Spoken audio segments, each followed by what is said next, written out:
Welcome to economics classes. ನನ್ನ ಹೆಸರು ಸಿದ್ದೇಶ್ ಹುಲಬಳ್ಳಿ ಅಂತ.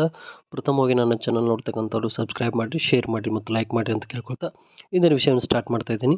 ಇಂದಿನ ವಿಷಯ ಬಿಕಾಮ್ ಫಸ್ಟ್ ಸೆಮ್ SCP ಬರ್ತಕ್ಕಂಥ market behaviour and business decisions ಒಂದು ವಿಷಯದ ಬಗ್ಗೆ ಒಂದಿಷ್ಟು ಮಹತ್ವದ ಪ್ರಶ್ನೋತ್ತರಗಳನ್ನು ಇಲ್ಲಿ ಬಿಡಿಸಿದ್ದೀನಿ. 1 ಅಂಕ, 5 ಅಂಕ ಮತ್ತು 15 ಅಂಕದ ಒಂದಿಷ್ಟು ಪ್ರಶ್ನೋತ್ತರಗಳು ಇಲ್ಲಿ ಈ ರೀತಿಯಾಗಿ ಕಂಡು ಬರ್ತವೆ.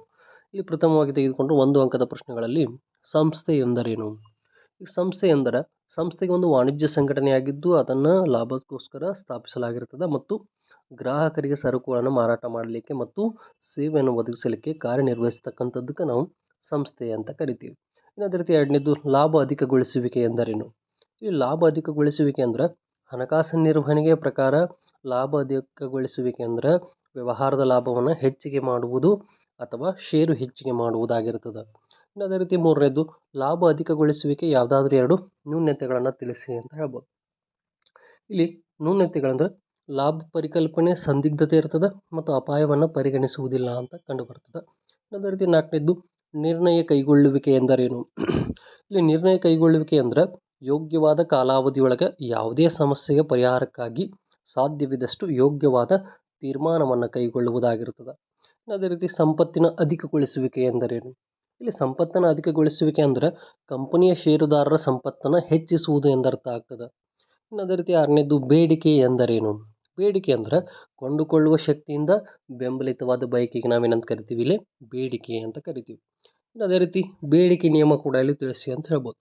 ಬೇಡಿಕೆ ನಿಯಮ ಅಂತ ಏನು ಹೇಳ್ತದೆ ಅಂದ್ರೆ ಬೆಲೆ ಹೆಚ್ಚಾದಂತೆ ಬೇಡಿಕೆ ಕಡಿಮೆ ಆಗ್ತದೆ ಮತ್ತು ಬೆಲೆ ಕಡಿಮೆ ಆದಂತೆ ಬೇಡಿಕೆ ಪ್ರಮಾಣ ಹೆಚ್ಚಾಗ್ತದೆ. ಇನ್ನು ಅದೇ ರೀತಿ ಆದಾಯ ಬೇಡಿಕೆ ಸ್ಥಿತಿಸ್ಥಾಪಕತ್ವ ಎಂದರೇನು? ಇಲ್ಲಿ ಆದಾಯ ಬೇಡಿಕೆ ಸ್ಥಿತಿಸ್ಥಾಪಕತ್ವ ಅಂದರೆ ಆದಾಯದ ಬದಲಾವಣೆಯೊಡನೆ ಬೇಡಿಕೆ ಪ್ರಮಾಣದಲ್ಲಿ ಬದಲಾವಣೆ ಆದ್ರೆ ಅದಕ್ಕೆ ನಾವು ಆದಾಯ ಬೇಡಿಕೆ ಸ್ಥಿತಿಸ್ಥಾಪಕತ್ವ ಅಂತ ಕರಿತೀವಿ. ಅದೇ ರೀತಿ ಛೇದಕ ಬೇಡಿಕೆ ಸ್ಥಿತಿಸ್ಥಾಪಕತ್ವ ಎಂದರೇನು? ಇಲ್ಲಿ ಛೇದಕ ಬೇಡಿಕೆ ಸ್ಥಿತಿಸ್ಥಾಪಕತ್ವ ಅಂದ್ರೆ ಯಾವುದೋ ವಸ್ತುವಿನ ಬೆಲೆ ಬದಲಾವಣೆ ಪರಿಣಾಮಕ್ಕೆ ಅದಕ್ಕೆ ಸಂಬಂಧಿಸಿದ ಬದಲಿ ವಸ್ತುವಿನ ಬೇಡಿಕೆ ಪ್ರಮಾಣದಲ್ಲಿ ಆಗ್ತಕ್ಕಂಥ ಬದಲಾವಣೆಯನ್ನು ನಾವು ಇಲ್ಲಿ ಛೇದಕ ಬೇಡಿಕೆ ಸ್ಥಿತಿಸ್ಥಾಪಕತ್ವ ಅಂತ ಕರಿತೀವಿ. ಇನ್ನು ಅದೇ ರೀತಿ ಪೂರೈಕೆ ಎಂದರೇನು? ಇಲ್ಲಿ ಪೂರೈಕೆ ಅಂದ್ರೆ ಒಂದು ನಿರ್ದಿಷ್ಟ ಬೆಲೆಯಲ್ಲಿ ಮಾರಾಟಗೋಸ್ಕರ ಒದಗಿಸಲ್ಪಡ್ತಕ್ಕಂಥ ವಸ್ತುಗಳ ಪ್ರಮಾಣಕ್ಕೆ ನಾವಿಲ್ಲಿ ಪೂರೈಕೆ ಅಂತ ಕರಿತೀವಿ. ಇನ್ನು ಅದೇ ರೀತಿ ಪೂರೈಕೆ ನಿಯಮವನ್ನು ತಿಳಿಸಿ ಅಂತ ಹೇಳ್ಬೋದು.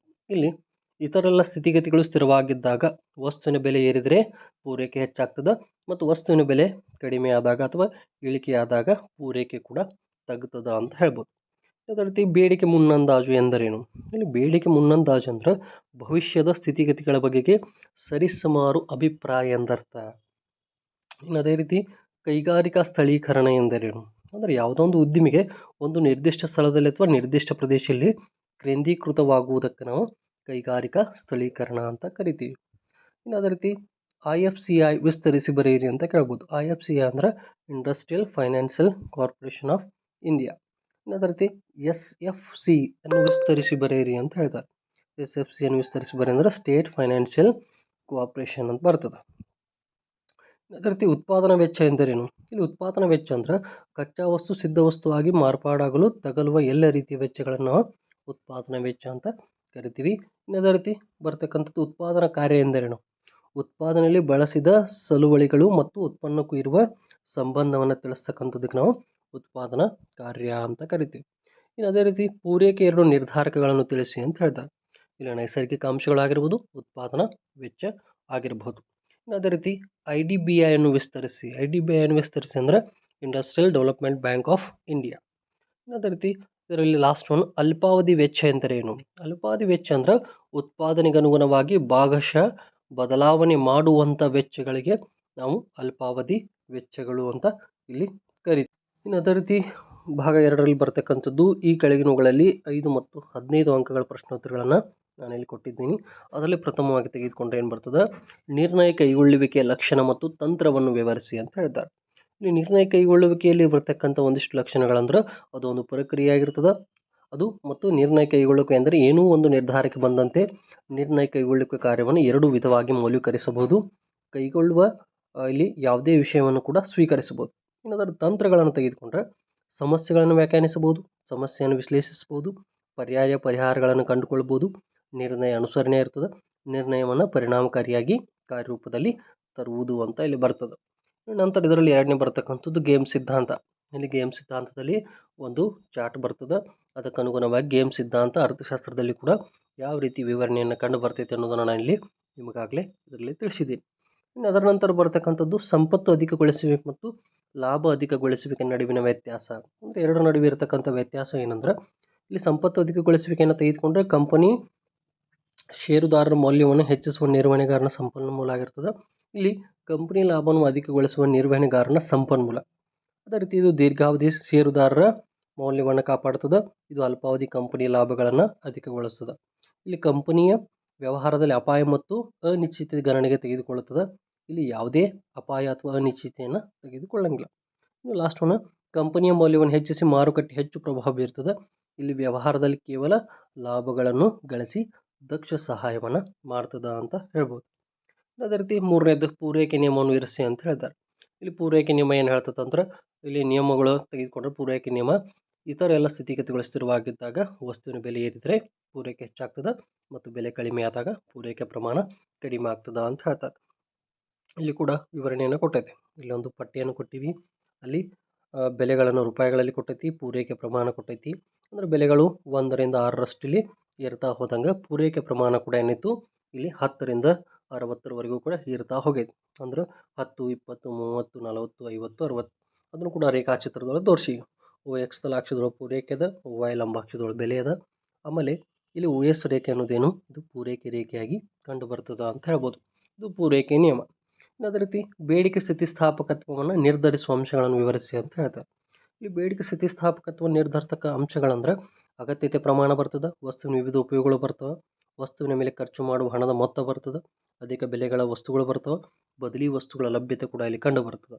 ಅದೇ ರೀತಿ ಅದರಲ್ಲಿ ಬೇಡಿಕೆಯನ್ನು ಮುಂದೂಡುವಿಕೆ ಆಗಿರ್ಬೋದು, ಆದಾಯದಲ್ಲಿ ಬದಲಾವಣೆ ಆಗಿರ್ಬೋದು, ಹವ್ಯಾಸ ಮತ್ತು ಅಭಿರುಚಿಗಳು ಕಂಡು ಬರ್ತವೆ. ಇನ್ನು ಬೇಡಿಕೆ ನಿಯಮವನ್ನು ವಿವರಿಸಿ ಅಂತ ಹೇಳ್ತಾರೆ. ಇಲ್ಲಿ ಬೇಡಿಕೆ ನಿಯಮ ಕೂಡ ಏನು ಹೇಳ್ತದೆ, ಇತರ ಸ್ಥಿತಿಗತಿಗಳು ಸ್ಥಿರವಾಗಿದ್ದಾಗ ವಸ್ತುವಿನ ಬೆಲೆ ಏರಿದ್ರೆ ಅದರ ಬೇಡಿಕೆ ಕಡಿಮೆ ಆಗ್ತದೆ, ಬೆಲೆ ಇಳಿದಾಗ ಅದರ ಬೇಡಿಕೆ ಪ್ರಮಾಣ ಹೆಚ್ಚಾಗ್ತದೆ. ಆ ಸಿದ್ಧಾಂತವನ್ನು ಕೂಡ ಇಲ್ಲಿ ವೈಯಕ್ತಿಕ ಬೇಡಿಕೆ ಪಟ್ಟಿ ಮುಖಾಂತರ ಕೂಡ ನಾವು ವಿವರಿಸಬಹುದು. ಒಂದು ಸೈಡ್ ಕಿತ್ತಳೆ ಹಣ್ಣಿನ ಬೆಲೆ 1 ಪೈಸೆಗಳಲ್ಲಿ ಕೊಟ್ಟದ, ಇನ್ನೊಂದು ಬೇಡಿಕೆ ಪ್ರಮಾಣಗಳನ್ನು ಹಣ್ಣುಗಳ ಸಂಖ್ಯೆಗಳಲ್ಲಿ ಕೂಡ ಕೊಟ್ಟಿದೆ. ಇಲ್ಲಿ 80 ಪೈಸೆ ಇದ್ದಾಗ 1, 70 ಇದ್ದಾಗ 2, 60 ಇದ್ದಾಗ 4, 50 ಇದ್ದಾಗ 6, 40 ಇದ್ದಾಗ 8, 30 ಪೈಸೆಗಳಿದ್ದಾಗ ಅದು 10ರಷ್ಟು ಇಲ್ಲಿ ಖರೀದಿ ಕಂಡು ಬರ್ತದೆ. ಅದನ್ನು ತೆಳಗಿನ ರೇಖಾಚಿತ್ರದಲ್ಲಿ ಕೂಡ ತೋರಿಸಿದ್ದೀವಿ. OX ತಲಾಕ್ಷದಾಗ ಬೇಡಿಕೆ ಪ್ರಮಾಣ, OY ಲಂಬಾಕ್ಷದೊಳ ಬೆಲೆ, DD ಅನ್ನೋದು ಬೇಡಿಕೆ ರೇಖೆಯಾಗಿ ಕಂಡು ಬರ್ತದ ಅಂತ ಹೇಳ್ಬೋದು. ಇನ್ನು ಅದೇ ರೀತಿ ನಂತರ ಬರ್ತಕ್ಕಂಥದ್ದು ಪೂರೈಕೆ ನಿರ್ಧರಿಸುವ ಅಂಶಗಳನ್ನು ವಿವರಿಸಿ. ಅಂದರೆ ಪೂರೈಕೆ ಕೂಡ ಒಂದಿಷ್ಟು ನಿರ್ಧಾರಕ ಅಂಶಗಳನ್ನು ಹೊಂದಿರ್ತದೆ. ಅದರ ನೈಸರ್ಗಿಕ ಅಂಶಗಳು ಬರ್ತಾವೆ, ಉತ್ಪಾದನಾ ವೆಚ್ಚ ಬರ್ತದೆ, ತಂತ್ರಜ್ಞಾನ ಸ್ಥಿತಿ, ಏಕಸ್ವಾಮ್ಯ, ಬೆಲೆ ನಿರೀಕ್ಷೆಗಳು, ತೆರಿಗೆ ನೀತಿ, ರಾಜಕೀಯ ಸ್ಥಿರತೆ, ಸಾರಿಗೆ ಸೌಲಭ್ಯ, ಆಮದು ರಫ್ತು ನೀತಿ, ಕಚ್ಚಾ ವಸ್ತುಗಳ ಸರಬರಾಜು, ಇವೆಲ್ಲ ಬರ್ತಕ್ಕಂಥ.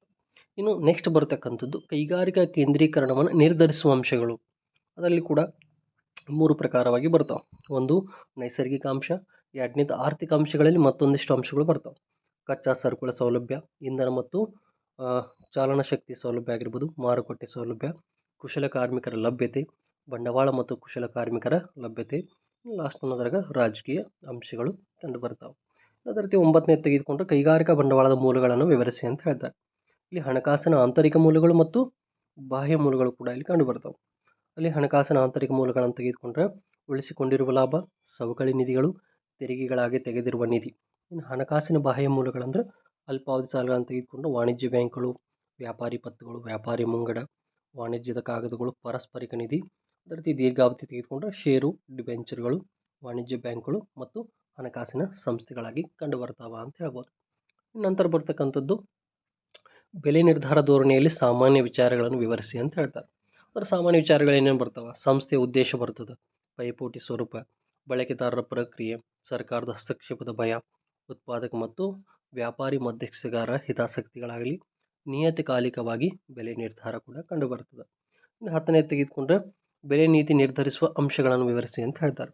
ಇಲ್ಲಿ ವೆಚ್ಚಕ್ಕಿಂತ ಅಧಿಕ ಬೆಲೆ ನಿರ್ಧಾರ ಆಗಿರ್ತದೆ, ಬಹುವಸ್ತುಗಳ ಬೆಲೆ ನಿರ್ಧಾರ ಇರ್ತದೆ, ವರ್ಗಾವಣೆ ಬೆಲೆ ನಿರ್ಧಾರ ಕೂಡ ಕಂಡು ಬರ್ತದೆ, ಸ್ಪರ್ಧಾತ್ಮಕ ಆಹ್ವಾನಿತ ಬೆಲೆ ನಿರ್ಧಾರ ಮತ್ತು ವಸ್ತುವಿನ ಜೀವಿತ ಕಾಲಚಕ್ರದ ಬೆಲೆ ನಿರ್ಧಾರ, ಸ್ಥಿರವಾಗಿ ನೆಲೆಸಿದ ವಸ್ತುಗಳಿಗೆ ಸಂಬಂಧಿಸಿದಂತೆ ಬೆಲೆ ನಿರ್ಧಾರಗಳು ಕೂಡ ಕಂಡು ಬರ್ತಾವೆ. ಇನ್ನು ಅದೇ ರೀತಿ ತೆಗೆದುಕೊಂಡ್ರೆ ನೆಕ್ಸ್ಟ್ ಬರ್ತಕ್ಕಂಥದ್ದು 12ನೇದು ಬೇಡಿಕೆ ಸ್ಥಿತಿಸ್ಥಾಪಕತ್ವದ ರೂಪಗಳನ್ನು ವಿವರಿಸಿ ಅಂತ ಹೇಳ್ತಾರೆ. ಇಲ್ಲಿ ಬೇಡಿಕೆ ಸ್ಥಿತಿಸ್ಥಾಪಕತ್ವದ ಒಂದಿಷ್ಟು ಪ್ರಮುಖವಾದ 5 ಏನು ಬರ್ತಾವೆ ಅದ್ರ ರೂಪಕಗಳು ಬರ್ತಾವೆ. ಪರಿಪೂರ್ಣ ಸ್ಥಿತಿಸ್ಥಾಪಕತ್ವ, ಆಮೇಲೆ ಅಪರಿಪೂರ್ಣ ಸ್ಥಿತಿಸ್ಥಾಪಕತ್ವ ಆಗಿರ್ಬೋದು, ಏಕಸಮಾನ ಸ್ಥಿತಿಸ್ಥಾಪಕತ್ವ ಆಗಿರ್ಬೋದು, ಸಾಪೇಕ್ಷ ಸ್ಥಿತಿಸ್ಥಾಪಕತ್ವ, ಅಸಾಪೇಕ್ಷ ಸ್ಥಿತಿಸ್ಥಾಪಕತ್ವ, ಇವನ್ನೆಲ್ಲ ನಾನು ಇಲ್ಲಿ ತೆಳಗಿನ ಅಂಶಗಳಲ್ಲಿ ಕೊಟ್ಟಿದ್ದೇನೆ. ಅದರ ಡಯಾಗ್ರಾಮ್, ಅದರ ವಿವರಣೆ ಕೂಡ ಬರ್ತಕ್ಕಂಥದ್ದು. ನಂತರ ಬರ್ತಕ್ಕಂಥದ್ದು 13ನೇ ಪ್ರಶ್ನೆ, ಬೇಡಿಕೆ ಮುನ್ನಂದಾಜು ಒಳಗೊಂಡಿರುವ ಅಂಶಗಳನ್ನು ವಿವರಿಸಿ ಅಂತ ಹೇಳ್ತಾರೆ.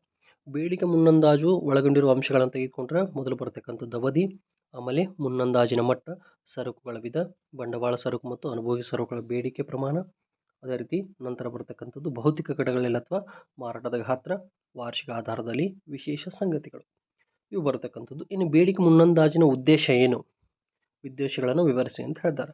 ಇದು ಸೂಕ್ತ ಉತ್ಪಾದನಾ ನೀತಿಯಾಗಿರ್ತದೆ, ಅಗತ್ಯವಿಷ್ಟು ಪ್ರಮಾಣದ ಖರೀದಿ ಕಂಡು ಬರ್ತದೆ, ಸೂಕ್ತ ಬೆಲೆ ನೀತಿ, ಹಣಕಾಸಿನ ಅಗತ್ಯತೆಗಳ ಅಂದಾಜು, ಹೊಸ ಉದ್ಯಮ ಘಟಕಗಳ ಸ್ಥಾಪನೆ, ದೀರ್ಘಾವಧಿ ಹಣಕಾಸಿನ ಅಗತ್ಯತೆಗಳು ಮತ್ತು ಜನಶಕ್ತಿ ಅಗತ್ಯತೆಗಳು ಕೂಡ ಯೋಜನೆಯಲ್ಲಿ ಕಂಡು ಬರ್ತದ ಅಂತ ಹೇಳ್ಬೋದು. ಈ ರೀತಿಯಾಗಿದ್ದು 13ನೇ ಪ್ರಶ್ನೆ ಮತ್ತು 14ನೇ ಪ್ರಶ್ನೆ. ನಂತರ ಬರ್ತಕ್ಕಂಥದ್ದು 16ನೇ ಪ್ರಶ್ನೆ. ಇಲ್ಲಿ ಕೊಟ್ಟಿದ್ದಾರೆ, ಈ ಕೆಳಗಿನ ಅಂಕಿಅಂಶಗಳ ಸಹಾಯದಿಂದ ಸ್ಥಿರ ವೆಚ್ಚ, ಸರಾಸರಿ ಸ್ಥಿರ ವೆಚ್ಚ, ಬದಲಾಗುವ ವೆಚ್ಚ ಮತ್ತು ಸರಾಸರಿ ಬದಲಾಗುವ ವೆಚ್ಚ, ಸರಾಸರಿ ವೆಚ್ಚ ಮತ್ತು ಅಂಚಿನ ವೆಚ್ಚಗಳನ್ನು ಲೆಕ್ಕ ಹಾಕಿರಿ. ಅಲ್ಲಿ ಕೊಟ್ಟಾರ ಔಟ್ಪುಟ್, ಆಮೇಲೆ ಬರ್ತಕ್ಕಂಥ ಟೋಟಲ್ ಕಾಸ್ಟ್. ನಾವಲ್ಲಿ F C, V C, A F C, A V C, A C ಮತ್ತು ಎಮ್ ಸಿಯನ್ನು ಕಂಡು ಹಿಡಿಬೇಕು. ಇದನ್ನಲ್ಲಿ ಕೂಡ ನಾನು ಚಾರ್ಟ್ ಒಳಗೆ ಅದನ್ನು ಸವಿಸ್ತಾರವಾಗಿ ಬಿಡಿಸಿ ತೋರಿಸಿದ್ದೀನಿ, ಅದನ್ನು ಕೂಡ ತಾವು ಗಮನಿಸ್ಬೋದು. ಅದರಲ್ಲಿ ನಾವೆಲ್ಲ ಕೂಡ ಬಿಡಿಸಿದ್ದೇನೆ. ಸ್ಥಿರ ವೆಚ್ಚ, ಸರಾಸರಿ ಸ್ಥಿರ ವೆಚ್ಚ, ಬದಲಾಗುವ ವೆಚ್ಚ ಮತ್ತು ಬದಲಾಗುವ ವೆಚ್ಚ, ಸರಾಸರಿ ವೆಚ್ಚ ಮತ್ತು ಅಂಚಿನ ವೆಚ್ಚಗಳನ್ನು ಕೂಡ ಇಲ್ಲಿ ನಾನು ವಿವರಣೆಯಾಗಿ ಬಿಡಿಸಿದ್ದೇನೆ. ಇದರ ನಂತರ ಬರತಕ್ಕಂಥದ್ದೇ 17ನೇ ಪ್ರಶ್ನೆ. ಇಲ್ಲಿ ಹೇಳಿದ್ದಾರೆ, ಸ್ಥಿತಿ ವಿದ್ಯಮಾನಗಳ ಓದಿಕೊ ಈ ಕೆಳಗಿನ ಪ್ರಶ್ನೆಗಳಿಗೆ ಉತ್ತರಿಸಿ ಅಂತ ಕೇಳ್ತಾರೆ. ಇಲ್ಲಿ ಕಿಯಾ ಕಾರ್ ಕಂಪನಿಯ ಕಳೆದ 5 ವರ್ಷಗಳ ಅವಧಿಯಲ್ಲಿ ಅದರ ಕಾರುಗಳ ಮಾರಾಟ ಈ ಕೆಳಗಿನಂತಿದೆ. ಇಲ್ಲಿ ಕೂಡ ಕೊಟ್ಟಾರೆ, ಒಂದು ಸೈಡ್ ವರ್ಷ ಕೊಟ್ಟಾರ, ಒಂದು ಸೈಡ್ ಮಾರಾಟ ಕೊಟ್ಟಾರ. ನಂತರ ಬೇಡಿಕೆ ಮುನ್ನಂದಾಜು ಅಂದ್ರೆ ಏನು, ಆಮೇಲೆ ಅದರ ಮುಂದಿನ 3 ವರ್ಷಗಳದರ ಮಾರಾಟ ಯಾವ ರೀತಿ ಇರ್ತದೆ ಅನ್ನೋದನ್ನು ಇಲ್ಲಿ ಕೊಟ್ಟಾರೆ. ಇಲ್ಲಿ ಬೇಡಿಕೆ ಮುನ್ನಂದಾಜು ಅಂದ್ರೆ ಈಗಾಗಲೇ ಹೇಳಿದೆ ನಾನು, ಭವಿಷ್ಯದ ಸ್ಥಿತಿಗತಿಗಳ ಬಗ್ಗೆ ಸರಿಸುಮಾರು ಅಭಿಪ್ರಾಯ ಎಂದರ್ಥ. ಮತ್ತು ಇಲ್ಲಿ ಈ ಒಂದು ಲೆಕ್ಕವನ್ನು ಬಿಡಿಸಿದಾಗ ಭವಿಷ್ಯತ್ತಿನಲ್ಲಿ ಕಿಯಾ ಕಾರ್ ತನ್ನ ವ್ಯವಹಾರಗಳನ್ನು ಮುಂದುವರಿಸಬಹುದು ಅಂತ ಹೇಳ್ತಾರೆ. ಇಲ್ಲಿ ಕೊಟ್ಟಿದ್ದೆ ನಾನು, ಒಂದು ಸೈಡು ವರ್ಷದ ಮಾರಾಟ ಅದ, ಆಮೇಲೆ ಎಕ್ಸ್ ಕಂಡು ಹಿಡಿಬೇಕು, ಎಕ್ಸ್ ಸ್ಕ್ವೇರ್ ಎಕ್ಸ್ ವೈ. ಇಲ್ಲಿ ಕಂಡು ಹಿಡಿದಾಗ ನಾವು first one A = sigma Y divided by N, ಆಮೇಲೆ ಬರ್ತಕ್ಕಂಥದ್ದು ಇಲ್ಲಿ ಮಿಡಲ್ ವ್ಯಾಲ್ಯೂವನ್ನು ತೆಗೆದುಕೊಂಡು ನಾವು ಕಂಡು ಹಿಡಿತೀವಿ. ಹಾಗಾಗಿ ಇಲ್ಲಿ ಕಿಯಾ ಕಂಪನಿ ಏನಾಗ್ತದೆ, ವರ್ಷದಿಂದ ವರ್ಷಕ್ಕೆ ಹೆಚ್ಚಿನ ಲಾಭವನ್ನು ಕಂಡುಕೊಳ್ಳುವುದರಿಂದ ಕಿಯಾ ಕಾರ್ ಕೂಡ ಏನು ಮಾಡ್ತದೆ, ತನ್ನ ವ್ಯವಹಾರಗಳನ್ನು ಮುಂದುವರಿಸಬಹುದು ಅಂತ ಹೇಳ್ಬೋದು. ಈ ರೀತಿಯಾಗಿ ಏನಾಗ್ತದೆ, ಇಲ್ಲಿ ಈ ವಿಷಯದಲ್ಲಿ ಬರ್ತಕ್ಕಂಥ ಒಂದಿಷ್ಟು ಪ್ರಮುಖ ಅಂಶಗಳನ್ನು ನಾನಿಲ್ಲಿ ಹೇಳಿದ್ದೀನಿ. 1 ಅಂಕ, ಅದೇ ರೀತಿ 5 ಮತ್ತು 15 ಅಂಕದ ಪ್ರಶ್ನೋತ್ತರಗಳನ್ನು ಈ ರೀತಿಯಾಗಿ ಇಲ್ಲಿ ಕಂಡು ಬರ್ತದ ಅಂತ ಹೇಳ್ಬೋದು. ಈ ಒಂದು ಮಾಹಿತಿ ನಿಮಗೆ ಇಷ್ಟ ಆಗಿದ್ರೆ ಸಬ್ಸ್ಕ್ರೈಬ್ ಮಾಡಿರಿ, ಶೇರ್ ಮಾಡಿರಿ ಮತ್ತು ಲೈಕ್ ಮಾಡಿರಿ ಅಂತ ಕೇಳ್ಕೊಳ್ತಾ ಇಂದಿನ ವಿಷಯವನ್ನು ನಾನು ಇಲ್ಲಿಗೆ ಮುಕ್ತಾಯಗೊಳಿಸ್ತಾ ಇದ್ದೀನಿ. ಎಲ್ಲರಿಗೂ